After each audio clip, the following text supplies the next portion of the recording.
Good morning, good afternoon, good evening. This is Derrick Broze with the Conscious Resistance Network. Today is Wednesday, July 15th, and I am in Austin, Texas, underground at the Brave New Books bookstore, hanging out with John Bush, a good friend of mine, activist, agorist, inspiration to me. And I'm excited to bring this to you guys. I've been pumping you up for the past weeks, telling you that I was going to be talking to John soon, and I really want to talk to him not only about what he's doing in the world of Bitcoin and really just being a pioneer to help spread that out there, but also the idea of freedom cells that he's been talking about the past months or so, and something that has really inspired me to apply it to the Houston area and beyond. So we're going to get into all of that today with you guys. So first off, let's talk with John. First, let me tell you a little bit about John Bush here. Let me tell you about this guy. So John is one of the first people that inspired me to start looking into solutions outside of the government, outside of politics. In 2011, when I first connected to the Houston and the Fed group, I stepped in and they asked me to be the facilitator, introducer of all the speakers. And John and Kat were coming down to Houston to speak, and John gave a talk about how to end the Federal Reserve. How do you end the Federal Reserve? You stop using it. And this is really before Bitcoin took off and everything that we have now, 4 years later. A lot more options to use alternative currencies and to create barter networks and all these great ideas. So it was really mind-blowing to me at the time, and I've spoke to other people who've seen those videos and looked back. I'm like, wow, this is some on-point stuff here. And in general, John has been just an inspiration to me over the years, and it's great to work with somebody that you're inspired by and all these different manners. So, hey, John, before we get into the freedom cells and everything, I want you to, give the audience a little bit of introduction about your background and how you got into activism and then how you got to Bitcoin. Well, I first started questioning things more heavily after being exposed to a documentary on cable access here in Austin called 9/11 Road to Tyranny by one Alex Jones. And I guess that was in 2002, shortly after 9/11 happened. And I was a bit of a rebel before then, getting in trouble at school and causing a ruckus, maybe a little vandalism. But now I'm all about property rights these days.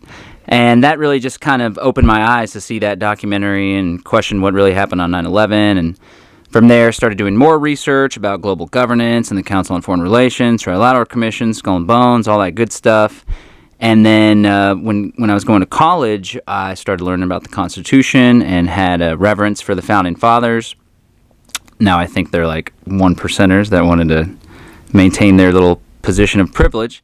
But learned about the Constitution and the ideas that are in the Bill of Rights and thought that was exciting. Did some work with the ACLU on campus. We helped to start the Texas State ACLU chapter and some political activism. Got back into the 9/11 truth stuff. And then it was the Ron Paul campaign for president in 2008 that really got me introduced to libertarianism and got me even more motivated and active, because now I saw something that kind of made sense to me as an alternative to the status quo that I'd been researching and pushing back on before. And shortly after Ron Paul's campaign, which some would call a failure, I would call it a success because a lot of people were drawn out of the woodwork and organized after that. We started Texans for Accountable Government Political Action Committee, which is about to celebrate its 7th year. And I helped to lead that organization for a couple years, and since then there's been a lot of great executive directors. But that started several years of heavy-handed political activism. And after that experience, while I think it was valuable and I learned a lot, made a lot of connections, and learned a lot about the inner workings of the political system, at the end of the day, I didn't feel much more free. And around this time, I met my lovely wife, Catherine Bleich, and she was kind of on the same journey, and she really inspired me to, if our goal is more freedom or a free society, the best way to achieve that goal, rather than asking other people to vote a certain way or change their behaviors, to take a hard look in the mirror and find where your life doesn't line up with the philosophy of liberty and try to change that, and to amplify and put an emphasis on those areas that do line up with the philosophy of liberty. So the consistent application of the philosophy of liberty in all of our lives is what will ultimately lead to a free society. And since then, been exploring agorism and Bitcoin, and now we're here at Brave New Books. Sweet. Awesome. So I really, for one, I'm glad that you mentioned that point that you just said there, that, we have to look at the areas of our lives that where really I try to look at my life and see which way am I contributing to the problems that I am opposing, or that, I'm trying to work against. And if you see yourself that you're talking about, down with Monsanto, or down with these corporations, or down with the government, but then all day you're going and buying their products, or you're using their products, and you're feeding yourself, then you're working against yourself. So we have to reevaluate our lives. And again, like I said, those talks were really just an eye-opening moment for me to start recognizing, like, okay, we need to create as much community institutions as possible, give people an option, show them that there is an option outside of the government. What first got you to Bitcoin, though? How did you get introduced to Bitcoin? I just heard about it in the periphery of the liberty movement really early on and didn't really pay much attention to it. And then shortly thereafter, which was still way early, Kat started encouraging me to set up a wallet to mine Litecoin. And I was so busy at the time, I was like, oh no, we don't. Let me really look into this Bitcoin thing and this Litecoin, and then let's give it a shot. But I want to understand it first. And of course, that didn't happen for like another year or so. So we missed out on a good opportunity there. But I think it was really at some conferences that I started the Liberty Forum in, I don't know if it was 2011 or 2010. I think it was 2011 in New Hampshire.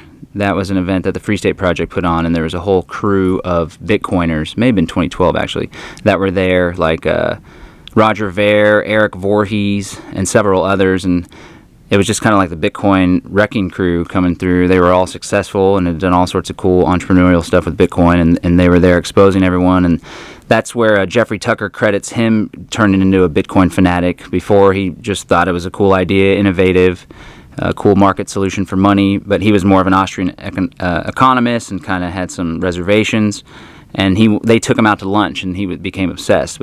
So that was the opportunity. I was exposed. I sat down and interviewed the Bitcoin crew that was there, and just started thinking about it more and more then. And then I got into it as a means of activism, and because I'm an anarchist, and I saw that it's a working representation of anarchist philosophy applied in the real world on a global scale. That's pretty cool. And it wasn't until I actually started using Bitcoin, namely to pay Derrick Broze for writing for the Liberty Beat. Before, I was sending Western Union, which is a total pain in the ass, but I wanted to help Derrick in his quest for financial sovereignty.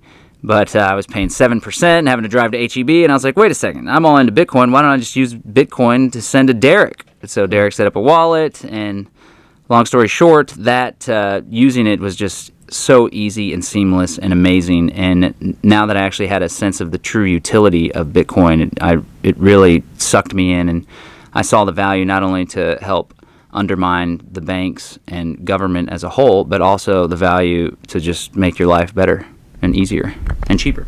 Awesome. So then at some point, you and Kat and your family started doing the unconventional tours, and you've done, I think, 3 now, traveling around the country and documented, blogging the entire way, showing people how you can pay for your gas, you can pay for your hotel, and get food using only Bitcoin. And like I said, I think this is really just a big pioneering action to take to show people that while we theorize about how Bitcoin could lead to more freedom, here's some people actually doing it and finding more ways and struggling and learning through it and making it easier for those who are coming afterwards. Yep. So walk us through what led to the decision to do that, and some lessons that you've learned from those trips. Well, we always travel to go speak at conferences, PorkFest being one of them. This was actually the first year that we didn't make it. Kat in 7 years, me in 6. But PorkFest was coming up, and we were looking for ways that we could kind of educate and do some promotional stuff along the way. And before, something that we would do would seek sponsors, and people would help to fund our trip, and along the way we would promote their product or their organization.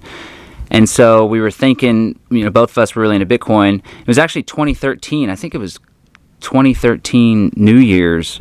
Catherine and I were brainstorming, and we were like totally broke, and we were thinking about what we can do to become more prosperous and also to further our activism and our interests. And we just thought like 2014 is going to be the year of Bitcoin for us.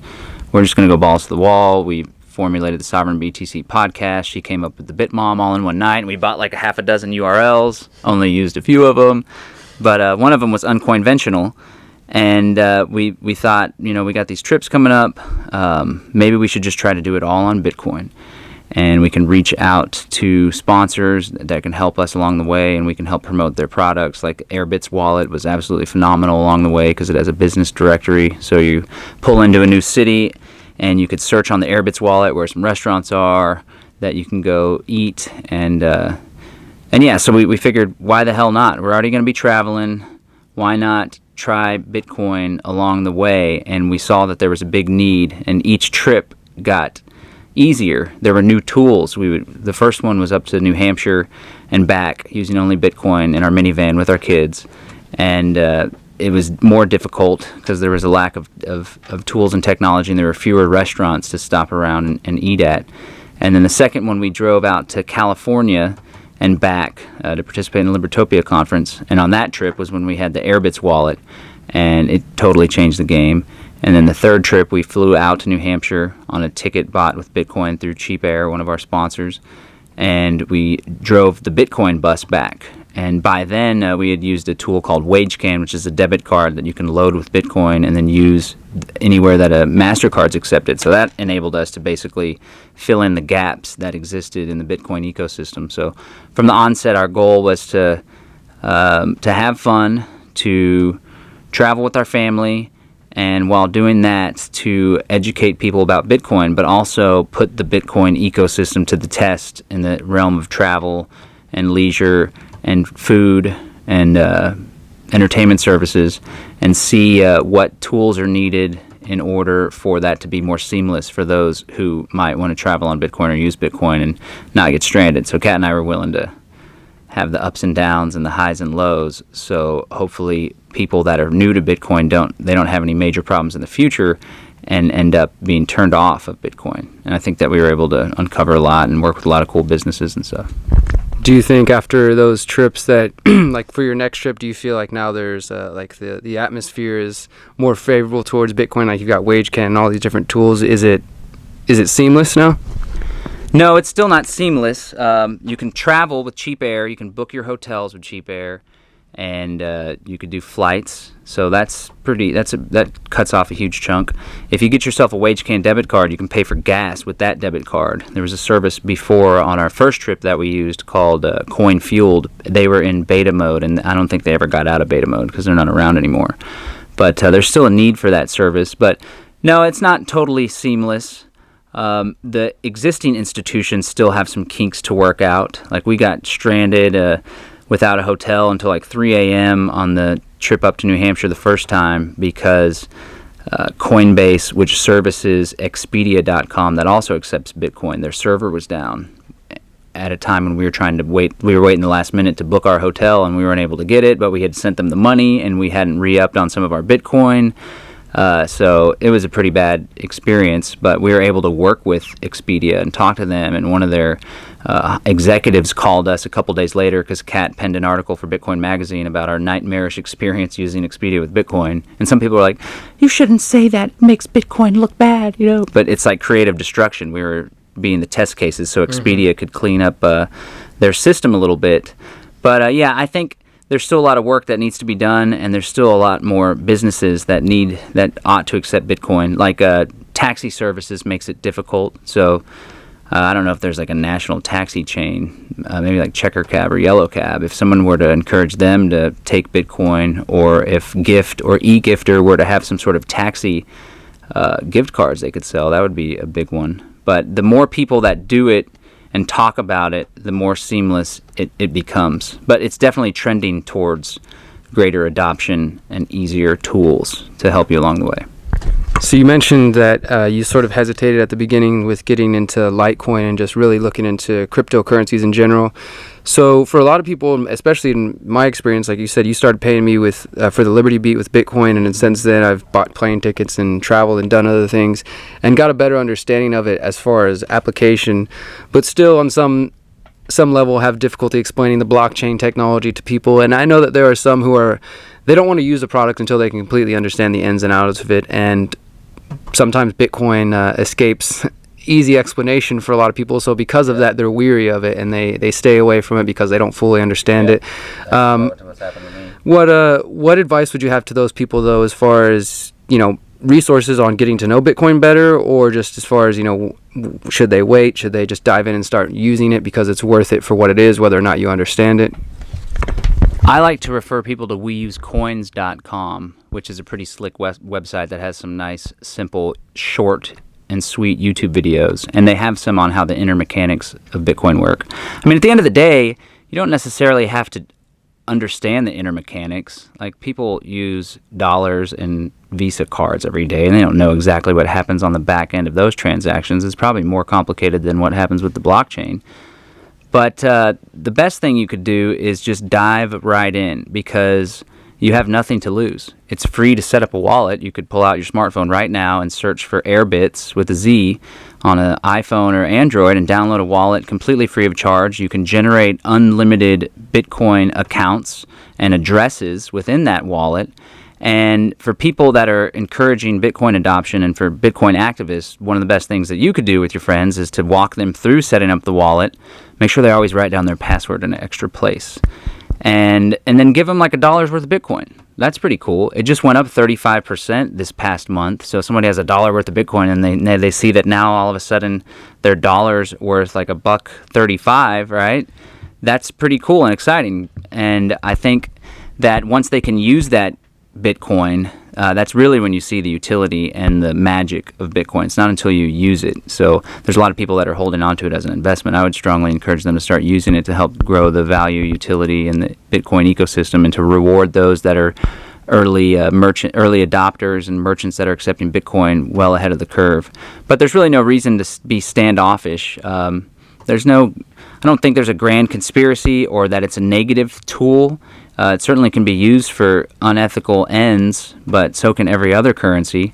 And I think that once you see how easy it is to use, even the act of sitting down with someone and sending them Bitcoin and then them seeing immediately the Bitcoin show up in their account is pretty inspiring, and helps the people understand how it works. So yeah, I would say just dive in, get yourself $5 or $10 worth of Bitcoin and experiment with it, play with it, go use it at a restaurant. It's fun.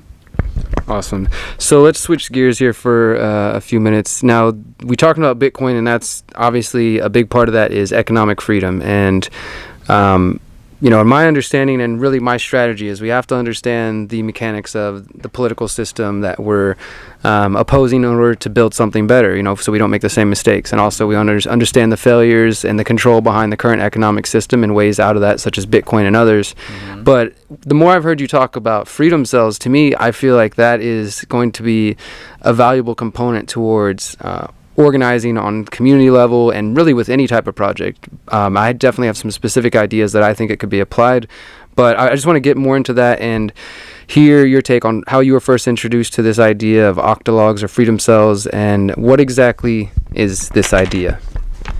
So I did political activism for so long with very little fruits, and the victories that we did have were really empty victories in that we weren't more free. We mainly just prevented the further expansion of government. So that's not less government and more freedom. It's less government than there would be had you done nothing.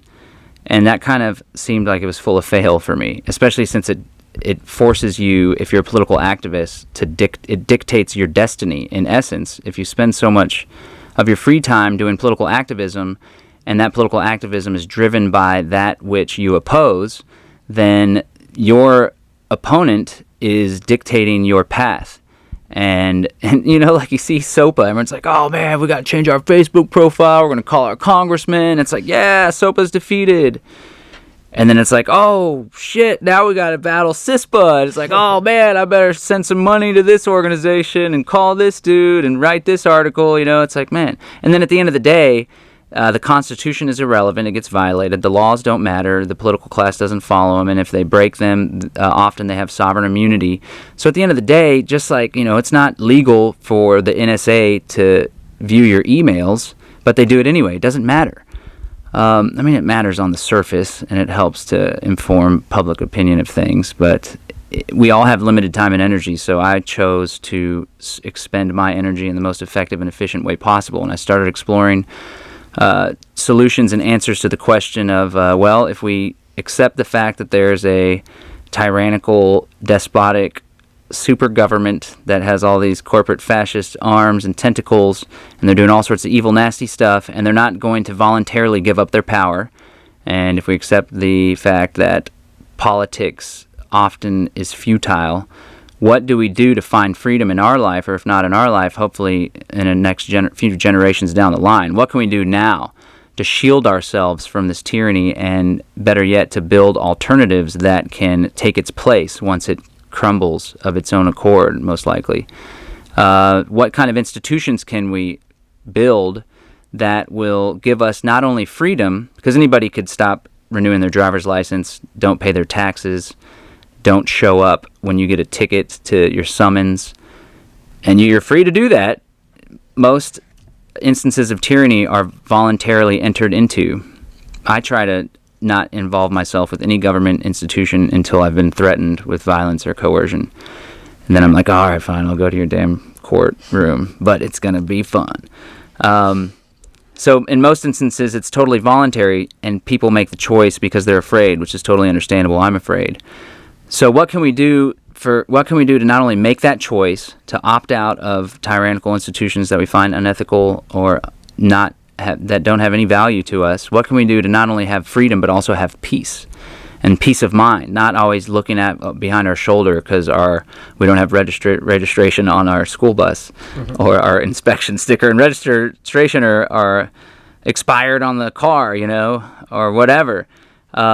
People probably have heart attacks if they're doing stuff with the IRS, and then they get an IRS letter, like, what can we do? CPS is something that a lot of people are having to worry about just for living differently.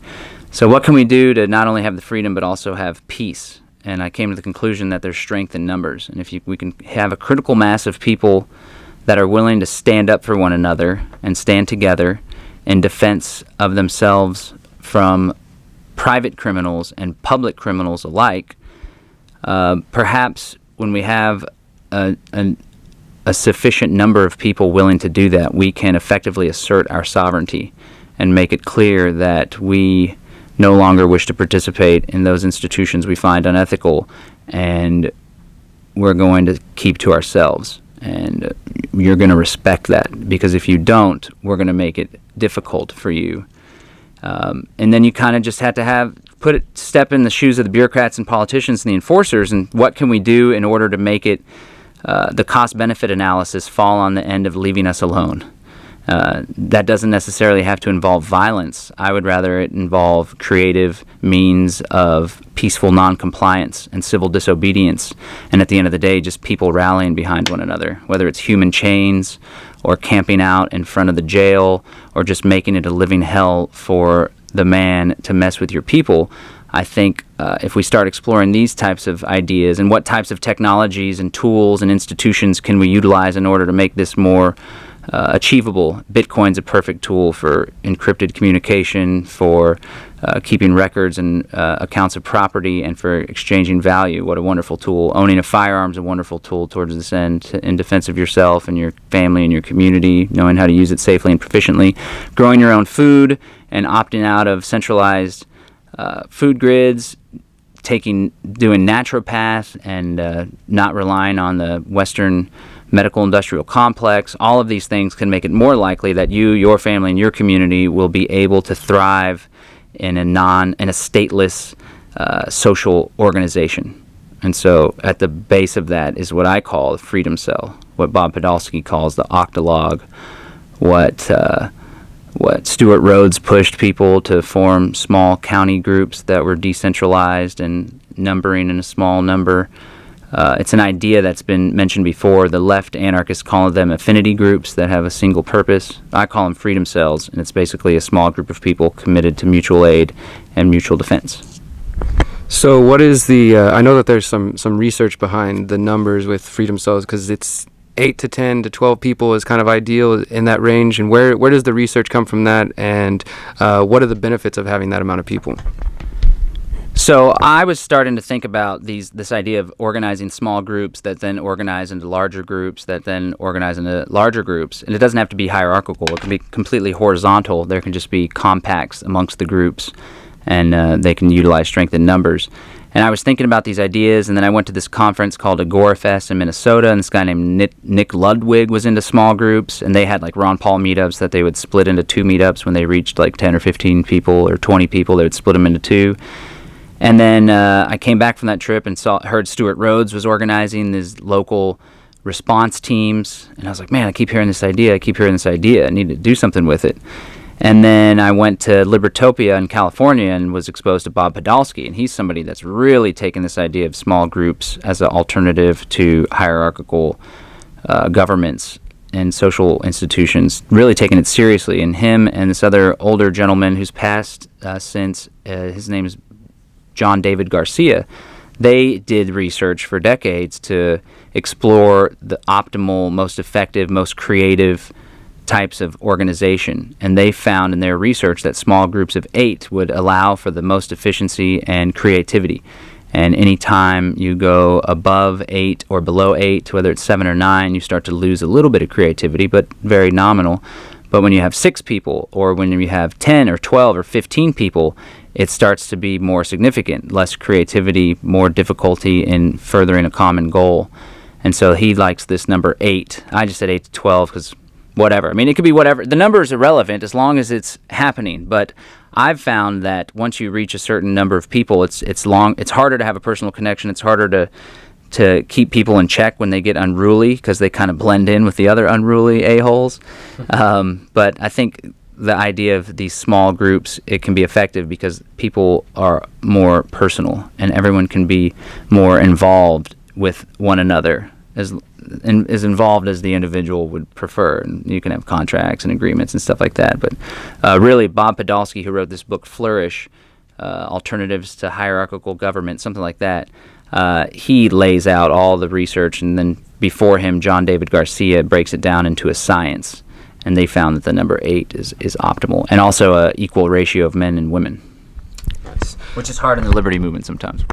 There does seem to be a deficiency or a lower amount of women, but I think that's a myth that's being dispelled. The more, I don't know, I've found in my experience there's a lot of awake and aware females out there, whether or not they necessarily come to the message in the same way or care about reading all the philosophy books, that they still are interested in finding ways to organize, which is why this idea is really exciting to me, because I feel like from the really simple basic to organizing, I've heard you talk about, okay, this month our Freedom Cell could decide, let's all get 3 months worth of food, backup food. Yeah. Simple ideas like that, to getting to the point where you have your 8 Freedom Cell willing to come not only cop watch and videotape if in the defense of somebody being assaulted by a police officer, but my eventual goal that I would like to see this move towards is several Freedom Cells in different areas of town. Like I've started to pitch this idea in Houston at the Houston Freethinkers meeting. I've already got 8 people within that group who are interested to go further with this, but we're 8 people spread out throughout the city of Houston. So we're going to start from there, and then the idea is, what I've started to realize, not only with this, but just in general, is that we need to propagate our message. People need to know that good ideas work, like you're doing with Bitcoin. So if we're organizing 8 people and I'm learning all these skills and having all these awesome experiences through this Freedom Cell, we need to turn around then and through social media and through our conversations with our friends, tell them how much we're learning, how effective this type of organization is, and how they should try it out. And then have those 8 people that are scattered throughout Houston or Austin or wherever start their own Freedom Cells, and then it grows and it grows. But I would really like to see it get to the point where an officer comes into a community and he shoots somebody or he's trying to assault somebody, and people actively, peacefully, non-violently, de-escalate that situation. I don't know how things would play out, once they happen, but I imagine if the organizational structure was there and the practice and the right mentality was there, we could disarm an officer, remove their badge, let known that HPD, you're no longer welcome in our community. You just came in and assaulted our brother, our sister, you just killed so-and-so, you are not welcome to this community. And I don't really see the police taking arms and killing 8 people who surround them peacefully and form human chains, like, please leave our community now.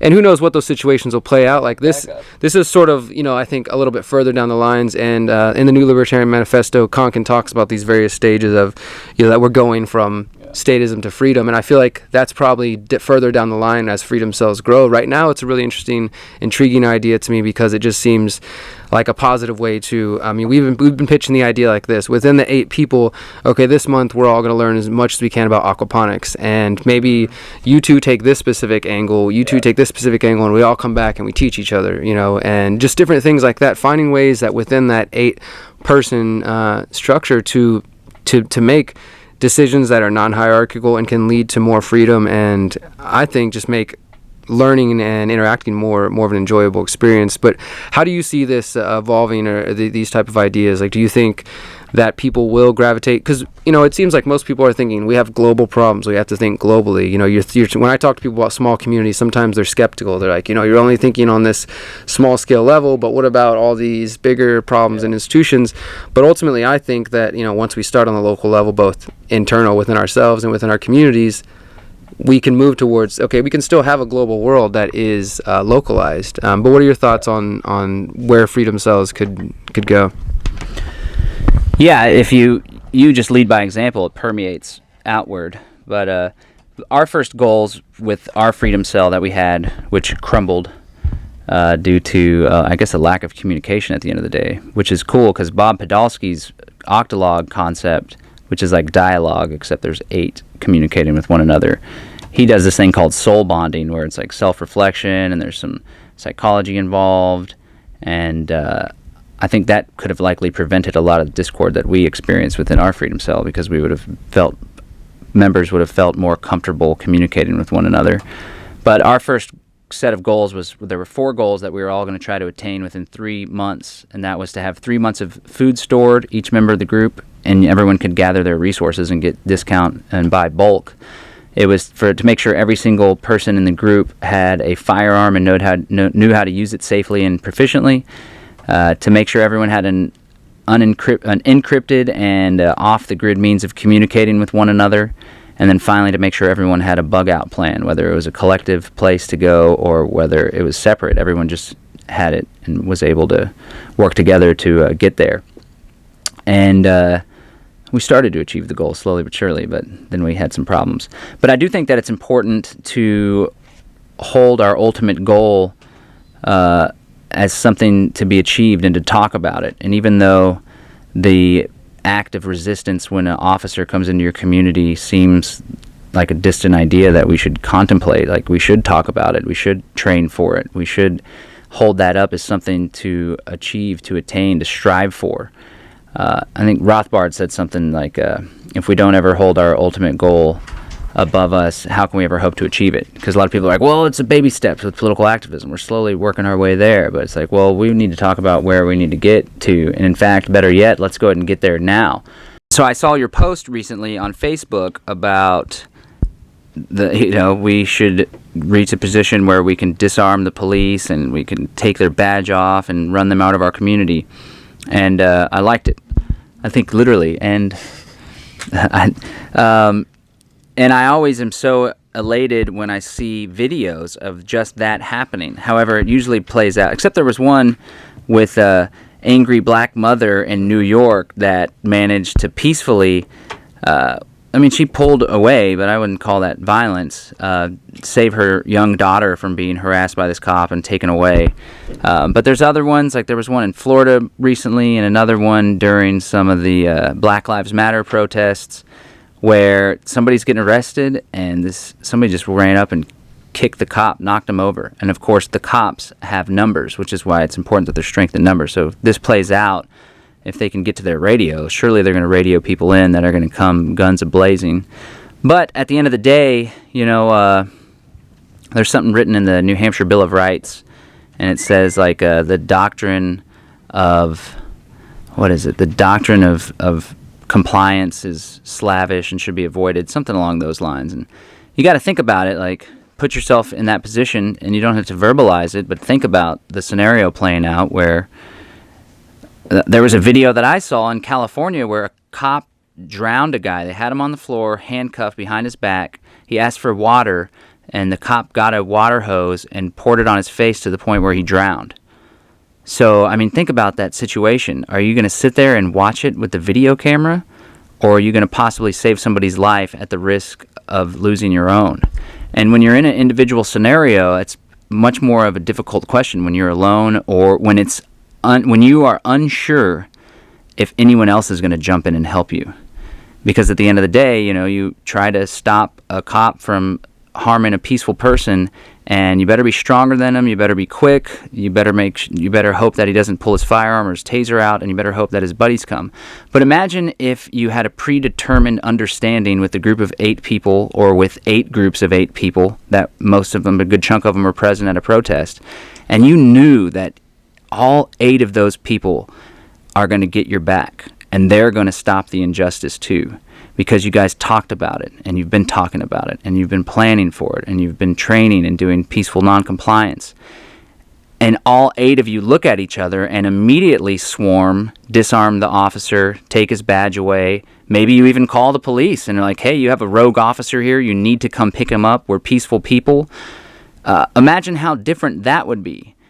And then it's all, I'm all for peaceful noncompliance, but I'm also all for self-preservation. And it's scary to talk about, but there's going to come a point where, the point is already here. It's an objective ethical position, in my opinion, that if someone is doing something unethical and they're harming someone, especially to the point of taking their life, you can, and in many instances, you ought to use violence in defense of that person. And just because someone has a badge doesn't mean that they should have a pass.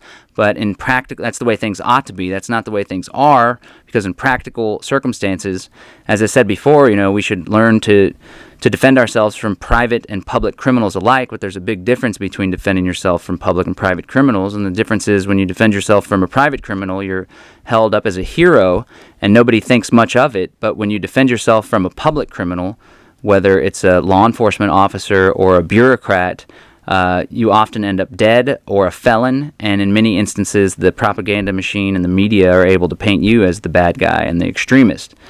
But it's something that should be talked about. It's something that should be contemplated, and certainly the existence of small groups of 8 that have predetermined understandings and plans and training would make that safer and more likely that justice would be served and innocence wouldn't be harmed.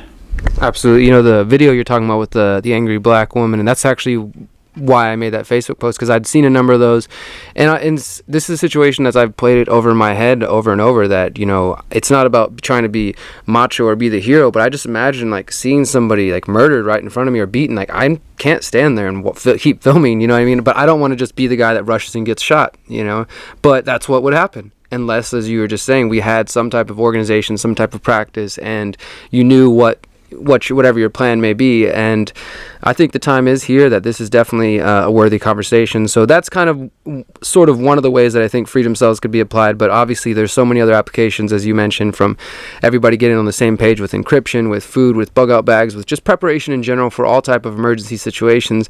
And I think it's great.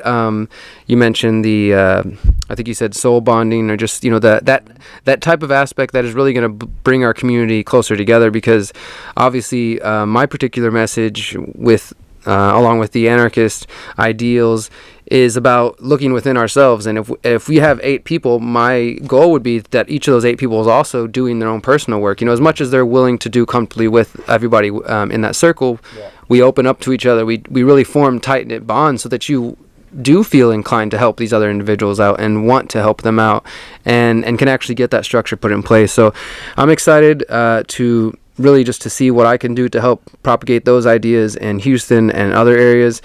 I'm not sure when this video and audio will be posted, but this Friday, July 17th, John and Kat will be in Houston. We're going to be speaking at the Last Organic Outpost, which is a big community farm that I'm a part of.